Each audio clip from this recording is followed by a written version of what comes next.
freeman.com and use the code othergirls10. You can get 10% off your purchase. Sweet. Okay, so the next story we're going to take a longer time to talk about. Wow, we're almost at 40 minutes, so probably not too long, but we're going to take a longer time to talk about because a couple of you asked us to talk about it, and we should discuss it. Absolutely. So I'm going to try to break down the majority of the article, and I think it's just something that we need to discuss, and when you're talking to your friends about it, we want to give you guys some tips and some things that we've learned. Okay, so this is an NPR article. 5 Texas women are denied abortion, sue the state, saying the ban puts them in danger. Okay, I'm going to read a little bit, then we'll discuss, and then read a little bit more. 5 women were denied abortions under Texas law while facing medical cries at... Sorry, let me start over. Okay. 5 women were denied abortion under Texas law while facing medical crises are suing the state, asking a judge to clarify exceptions to the laws. The women, or quote, the women have been denied necessary and potentially life-saving obstetrical care because medical professionals throughout the state fear liability under Texas's abortion bans, says the lawsuit filed in court by the Center for Reproductive Rights on behalf of the 5 women and doctors.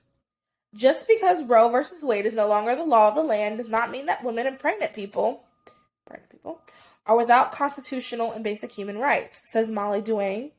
We're talking about people who are in medical emergencies, who need urgent medical care, and whose physicians are too scared to provide the care because of the state laws and because of the state's failure to provide any clarification around what the law means. Okay, so we can stop there for a second and talk about that. Well, it seems like a fair question, I would say. Like, what are the exceptions, if any, to this law? A quick look on the Texas PDF of the bill will show you that there are exceptions for medically necessary instances.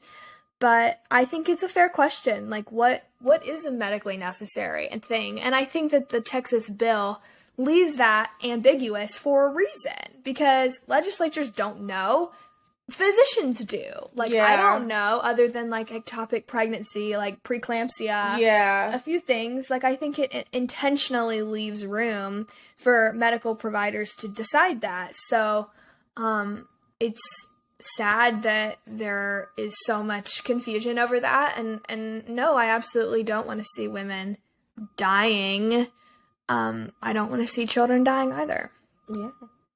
I think that you're right. I think that there is room for us to discuss and clarify what exceptions would be. So we talked about how spontaneous abortion is written a miscarriage is written as a spontaneous abortion. So in my head, I'm thinking that could probably be, because we talked about this, the D&C procedure is the same as with removing a dead fetus and a live fetus. So I think that also has to do with some of the wording. And I think that this is where we really discuss these laws. And we have to, I think as pro-lifers, sometimes we're so, like, big picture. We're like, all right, let's get rid of abortion altogether. Gung-ho. Yes, which we absolutely should be. But this is where it gets to, like, the more nitty-gritty, the more detailed part of it, the enforcement. Because, there needs to be, if we're going to say this is the law, there needs to be enforcement. And there also needs to be, like you were saying, clarity. So ectopic pregnancy, we talked about how technically an ectopic pregnancy is not an abortion. We discussed that on the podcast before. So, if someone has an ectopic pregnancy, get that baby out. We get the fetus out. We have to. So, I think there needs to be clarity. I think there is room for there to be discussion.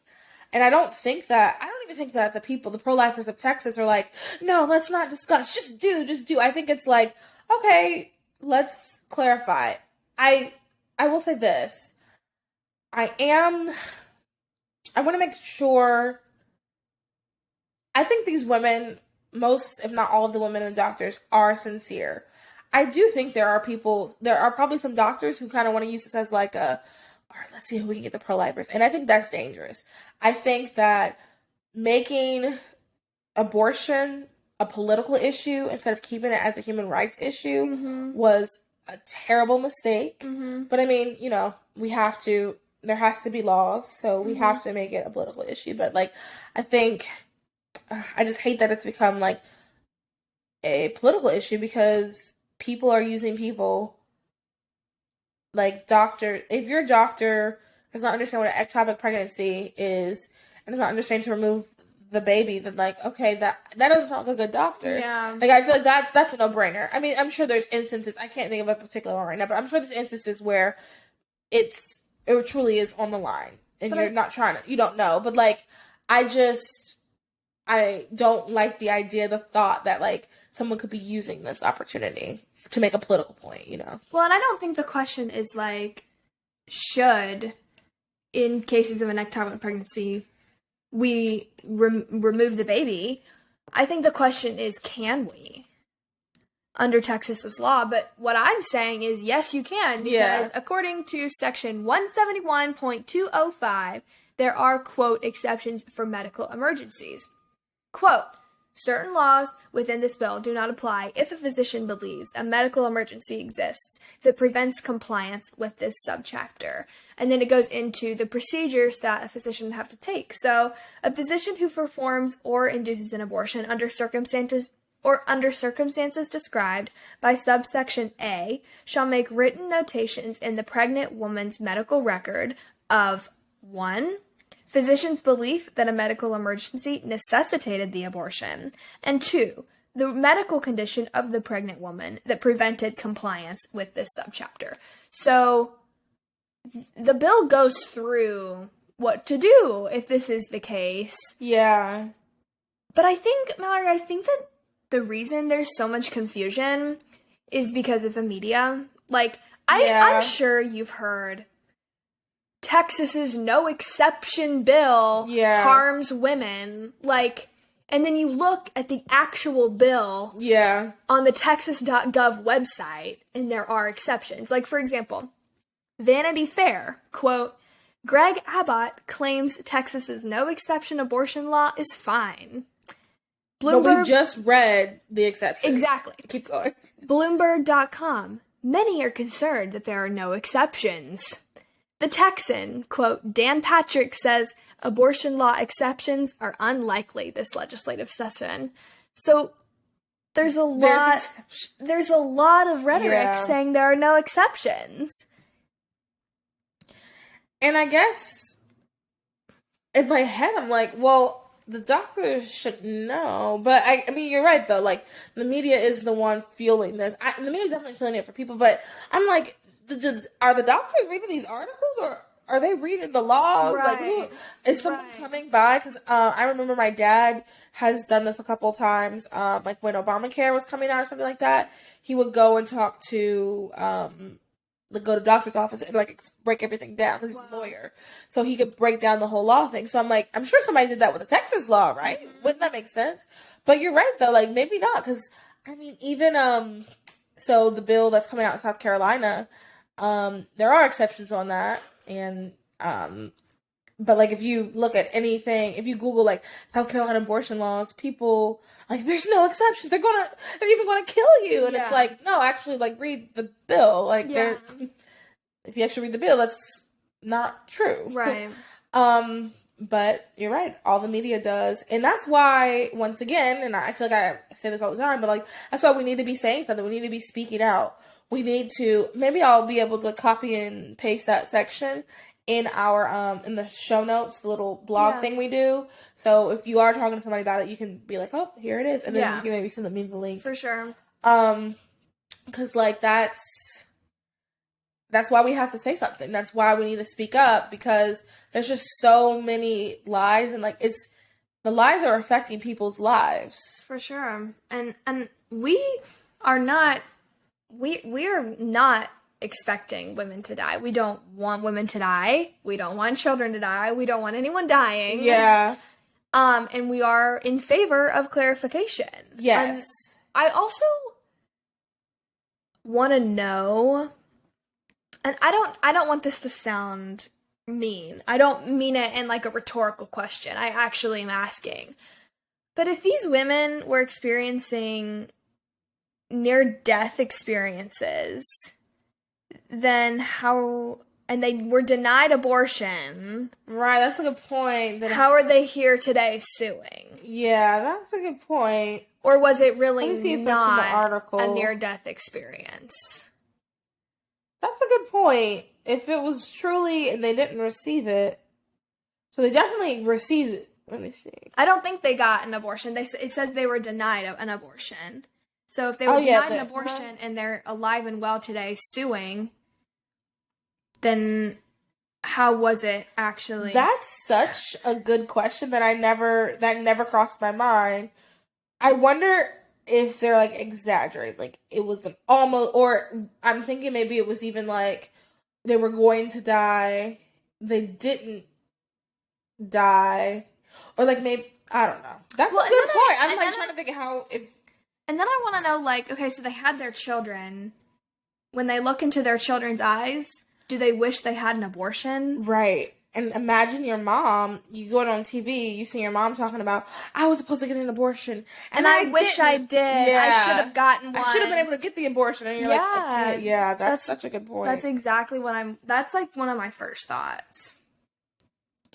Okay, here's the story. I haven't read the story yet, but here's the story in the same article. You scroll down. It says somebody's going to die eventually. That's the headline, or like how it broke up the paragraphs. Two of the plaintiffs on the new lawsuit have previously told their stories to NPR. For a story published in early 2022, just months before SB 8 took effect, Zargarian spoke to NPR. I'm just going to call him Zar. Spoke to NPR using only her first name out of fear of repercussions for herself or her doctor. She agreed to go public with her full name as a part of the lawsuit. Zar's doctors denied her an abortion after her water broke at 19 weeks, too early for the fetus to survive. Fearing for the prospect of severe infection, she flew to Colorado for a termination. Got it. Zar told NPR that she came for it because, quote, it's important to share the story because somebody's going to die eventually, end quote. In the months that followed, more Texas patients with medically complex pregnancies were turned away, and several of those faced life-threatening conditions. Miller and a second patient, Ashley Brandon, each faced complicated twin pregnancies, in which the doctors told them that terminating one twin would offer the best chances to preserve the life and health of the other twin, as well as the pregnant woman. 4 of the 5 women ultimately left Texas to seek abortions in other states, among Colorado and Washington.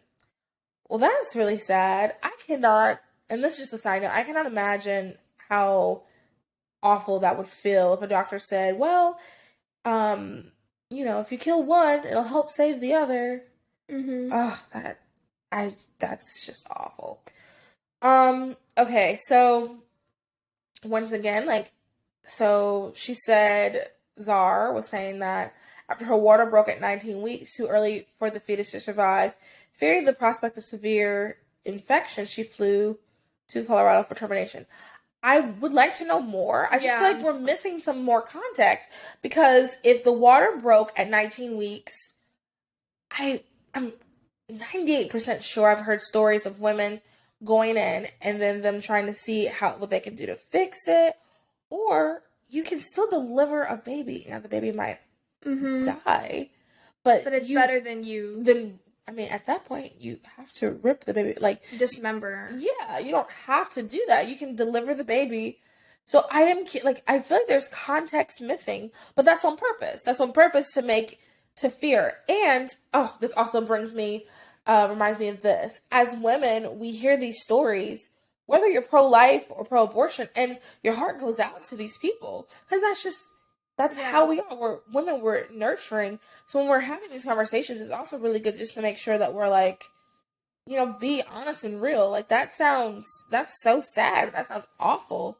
But once again, we're missing context, because I'm 98% sure I've read stories, I've heard stories, especially over the last couple of years, as I've, done pro-life activism, of women whose waters have broken and they've been able to like be in the hospital and figure it out for a couple of weeks and then deliver the baby. Sometimes the baby has passed. Sometimes the baby, 19 weeks is technically too early, but if the baby stays in the earliest is 20 weeks. The baby stays in 2 or 3 more weeks. Maybe something else could happen. So yeah. Yeah, I definitely believe that there needs to be more clarity. I would really love to learn more about this topic because I'm still not getting it. I'm still not understanding why. Like, I think it also has to do with our actual, like, the word abortion. To some people, so too. It means the intentional celebration of ceremoniously ending a human life. To other people, it means when a baby is not born. Yeah, exactly. Yeah. So when we hear, like we would say abortion is never medically necessary because you never need to intentionally kill someone. Yeah. In order to live, I don't know, like your career. Yeah, yeah. Versus like we wouldn't consider it an abortion, like removing an ectopic pregnancy. Right. Even though in a lot of probably medical terms it is. Yes. On TikTok you hear people everybody's always commenting, well, ectopic pregnancies, but that's not an abortion. And you're right. I think it's the intent. And someone actually asked on the TikTok, so are you saying it's the intent? I'm like, yes, that's exactly what I'm saying. And I do think you're making a valid point that that's not what everybody means. And we need to get on the same page. And I don't think we're in the wrong. And I don't think we should budge either. Like, but we all do need to be on the same page of like, what is an abortion? Because when we're not on the same page about this, we have all of these complications. All this confusion. Yeah. Well, guys, let us know what you think. When you hear the word abortion, do you think of, like, an elective, situation? Or do you think of, like, I would say, like, or would you say it's any time when a child doesn't make it? Yeah. Or a fetus or a clump of cells, whatever is convenient for you. A smaller clump of cells than us as clumps of cells. Right. And then I'll just read this other part, and then we'll wrap it up. This part is about the doctors. 2 doctors, Namla and Judy, also are suing the state on behalf of themselves and their patients. The lawsuit notes that the doctors who violate Texas abortion bans can face severe penalties. Good. With the threat of losing their medical license, fines of hundreds of thousands of dollars, and up to 99 years in prison lingering over their heads, it's no wonder that doctors and hospitals are turning patients away, even if patients are in medical emergencies, the suit reads. Faced with complaints from doctors who say they're unable to provide abortions in emergency situations for fear of running afoul of state law, some abortion rights opponents have accused medical groups of failing to help doctors make sense of what the law that's required. Speaking to NPR last year, John Ciego of Texas Right to Life, a major force in pushing SB 8 through the state legislature, said it was politically advantageous for some of these bills for some of the groups that oppose the bill to just say this is unreasonable. And I think that's really, like, now reading this, and honestly, that story I just told about my dad, remembering that, like, that is what it takes. And, like, I think Mr. Ciego is right. Like, people are just taking advantage of just saying, like, oh, it's just, don't worry about it, doctor. It's just so terrible. Instead of being like, no, doctor, like, this is what it is. And they do it for everything else. Every other law that's come out that needs explaining, they'll have a lawyer come in, sit down and explain it piece by piece. So why can't they do that for these doctors? Yeah. And sure, I understand. I do think doctors should face a penalty. So I understand being afraid of facing the penalty. Yeah. I get it. I wouldn't want to go to jail, and I certainly don't have hundreds of thousands of dollars to give to the state. So then don't commit the crime. Like, then don't do it. So yeah. Well, I'm looking forward to more clarity on this. I'm looking forward to hopefully better understanding what abortion is, and what that term means. And I hope that there's a day that we can we can come together and acknowledge that, like, crazy scenarios, this is the intent behind that is not to successfully kill someone. Mm-hmm. It's we have to save one or the other. And in doing so, one person is going to die, and we're going to mourn that, and we're going to grieve that.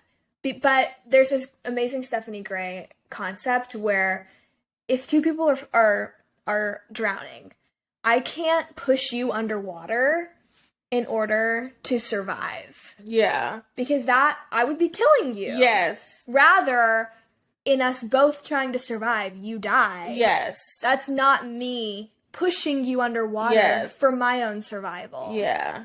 So, oh, that's good. The outcome is the same. Someone dies. Yeah. But there's a very different moral obligation in one scenario than the other. Yeah. And this is reminding me, I don't necessarily know if it's like in the same vein, but that just reminded me of this point. I don't remember who I heard say this, but they were saying how, like, you know, let's say there is an issue that you have with your child. Isn't it more loving? Isn't it more of like a parent for you to at least try to birth the child, and your child, like, oh, it's like makes me almost want to cry, like, dies in your arms as opposed to something worse. Well, and let's not forget miracles happen. And that's another thing too. Like, there's been people, that twin scenario, I have heard someone say something like that about twins, and then both of the twins are fine. Exactly. I'll even say, I don't know if I've told you this, my brother, they went in to check his heartbeat. He didn't have a heartbeat. My parents went, got lunch, prayed, and then came back and he had a heartbeat. So, like, if they had, you know, if, you know, my parents weren't pro-life, or if they're a doctor, my mom always says, like, whenever, you know, I get married and get pregnant, to always have a pro-life doctor. If they weren't pro-life, like, they could have been like, oh my goodness, let's get the baby out now. You know, there's so many miracles. There's so many people, even like, I know tons of women who were told they could never have kids and they have like 3. Like, God opens, and anyway, they're just, God does so many things. Like, it's not impossible. So many miracles. So I think that, you know, to wrap this up in a big bow, like we said, there is room to make sure we have some clarification. That is a fair ask. I think sometimes, like I said, we get a little nervous, like, well, what do you mean? No, it's a fair ask to get some clarification. At the same time, there is some clarification, and maybe doctors, because, you know, you start talking medical stuff to me, couldn't understand it. Talk law stuff to me, I can kind of get that. Like, I can get behind that. So maybe the doctors need to have things explained, but it seems as if this is what the article is saying. This is what it's seeming from the outside looking in. No one's helping the doctors understand what's going on. So there's that aspect. The other aspect is just, you know, like we just said, anything is possible. Miracles can happen. And wouldn't it be better for a baby to, you know, die in someone's arms that they love? Not saying that that's easy. That sounds awful. I can't even think about that. Like, it makes me want to cry. Yeah. But isn't that better than the child's going to die? Isn't it better to die in the loving arms than, you know, die by forceps? Yeah. And love the Stephanie Gray analogy. There's a difference between intentionally trying to drown someone and, unfortunately, them drowning. And that is the difference between abortion and a miscarriage, really. Like, that's literally the definition of abortion and a miscarriage. So, we hope you guys enjoyed this episode. We talked a lot today. We sure did. And it's so funny because we only did 3 stories, but this is probably one of the longest ones we've done. So that's what happens when you have really interesting topics. We hope you enjoyed it. Please make sure you like, review, subscribe, however you're listening. Spotify now is doing, like, they have a whole rebrand. So if you're watching on Spotify, make sure you follow us. Make sure you know, add comments, do whatever it is that Spotify asks you to do. That really helps. If you're listening on Apple Podcasts, they're not as cool as Spotify, but I'm sure oh yeah, you're an Apple Music person. Wow. Wow. But I'm sure, which is positive capitalism because Spotify's rebranding, Apple's going to want to rebrand, Yeah. and that means even better for all of us. Yes, better entertainment and content. So if you're listening on Apple, make sure that you leave a rate and a review. Oh, I forgot to say, with Spotify, the question is, when you think of abortion, what was it? When you think of abortion, Do you think of what's the intent behind an abortion? When you hear the word abortion, do you think of the intent? No. when you what's the intent when you hear the word abortion? Does What is the intent matter? Or I think we're asking, like, is an abortion, does intent matter? Yeah, I think that's what we're asking. Okay, yeah, that's great. Yeah. So I'll type in the question is going to be, does intent matter for, no, because then it sounds like, anyway, we'll figure out how the question is, but you answer it on Spotify. Yeah. And also answer it in the YouTube comments. Make sure you're interacting on YouTube. You guys, we are back to mainly men, not mainly, but like men the majority, and we got to get to the women. We're for women.